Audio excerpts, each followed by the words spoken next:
कह रहे इससे कोई औचित्य नहीं है। अब रमन सिंह जी को दौरा करने से तो रोक दिए हैं, वो केवल सोशल मीडिया में सक्रिय रहते हैं और रोज़ कुछ न कुछ इस प्रकार से एक बयान दे देते हैं। लेकिन रमन सिंह जी से मैं कुछ सवाल पूछना चाहता हूँ कि 10 साल से कम समय में उसकी जो संपत्ति, उसके बेटे की संपत्ति से 1500 गुना कैसे बढ़ा, उसका जवाब दे। दूसरी बात यह है कि गढ़मुक्तेश्वर में रिसोर्ट है, उत्तराखंड में वो किसका है, वो बताएं। और नान घोटाले में जो कहते हैं कि सीएम जो है वो चिंतामणि है, तो सीएम मैडम कौन है? और यदि चिंतामणि है तो रमन सिंह ये बताए कि उसको आरोपी क्यों नहीं बनाया गया। यदि सीएम सर का अर्थ चिंतामणि है तो उसे आरोपी क्यों नहीं बनाया गया? और उसके नाम से न्यायालय में जो दस्तावेज प्रस्तुत किया गया उसमें उसका उल्लेख क्यों नहीं है? चीट फंड कंपनी में जो घोटाले हुए लगभग अब 6-6.5 करोड़ का है और लगातार रमन सिंह, उसके बेटे, उसकी पत्नी, सभी लोग कार्यालय का उद्घाटन करते रहे। जो संवैधानिक पदों में बैठे रहे वो लोग भी रोजगार मेला लगा के एजेंटों को सर्टिफिकेट बांटते रहे और जो कार्यालय बंद हो गए थे उसको फिर से शुरू क्यों करवाया गया? जब हजारों करोड़ की लूट वैसी हो चुकी थी और कार्यालय बंद हो गए थे, उन जिलों में फिर से क्यों करवाया गया? क्या उद्देश्य था आपका? ये भी आप बताएं। तो ये तर्क उतर करना बंद करें। और दूसरी बात ये, रमन सिंह जी और भारतीय जनता पार्टी से पूछना चाहूँगा, अभी जिस प्रकार से संजय राउत सांसद शिवसेना के मामले में ये बात आया कि जो बात देवेंद्र फडणवीस ने जो बात कही थी वही आरोप ईडी ने उस पर लगाए।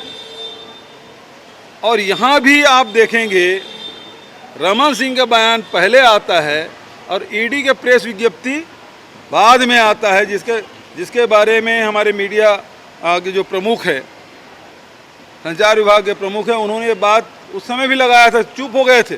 तो आखिर भारतीय जनता पार्टी और ईडी का कनेक्शन क्या है कि इनके प्रवक्ता की तरह कैसे बात करते हैं? और न केवल छत्तीसगढ़ में, तो मैं उस समय बोला भी नहीं था, लेकिन जब ये बात न्यायालय में आया है और उस टिप्पणी में आया है और ये महाराष्ट्र में भी इस प्रकार की घटना घटी है और सेम घटना यहाँ भी, तो क्या बात है? और रमन सिंह नान घोटाले के बारे में मैं पहले ही कहा था, इसकी जांच क्यों नहीं करते ईडी वाले?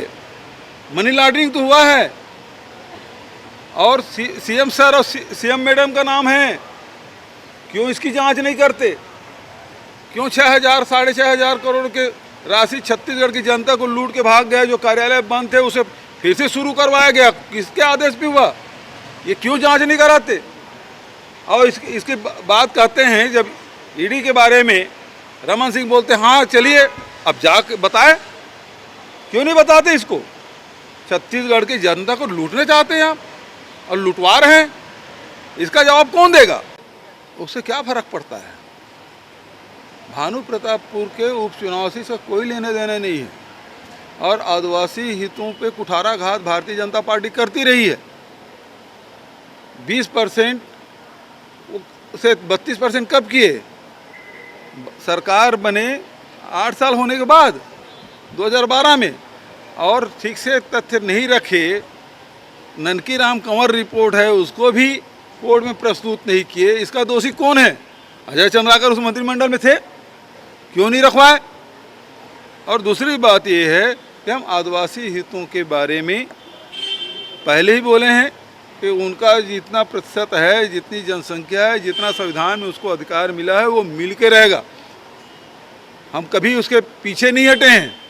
अब ये चूंकि उन्हीं के कर्मों का पाप है जिसको हमको सुधारने में लगे हैं, तो इसमें संवैधानिक व्यवस्था है, उसमें हम उसमें इसे इस आचार संहिता से क्या लग, वो चाहते हैं क्या आचार संहिता मतलब चुनाव के बाद हो करके?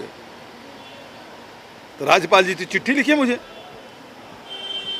अध्यादेश लाए, विशेष सत्र बुलाए, तो पत्र भी आप लोगों तक पहुंचा है, वो छपा भी है, मीडिया में आया भी है, और हम चाहते भी हैं कि उनको लाभ मिले। ये शुरू से आदिवासी विरोधी रहे। बिल्कुल सही बात है। प्रधानमंत्री जी का ये हो, जो भी राजनीतिक दल के लोग हैं इस प्रकार से दबाव बनाते हैं उसके खिलाफ उसकी चिंता मत करिए, आप कार्रवाई करिए। इसीलिए मैंने ईडी को ये पत्र लिखा कि भाई प्रधानमंत्री जी कह रहे हैं तो आप निडर हो के ये जो प्रकरण है बहुत बड़ा प्रकरण है, इसकी जांच क्यों नहीं करते?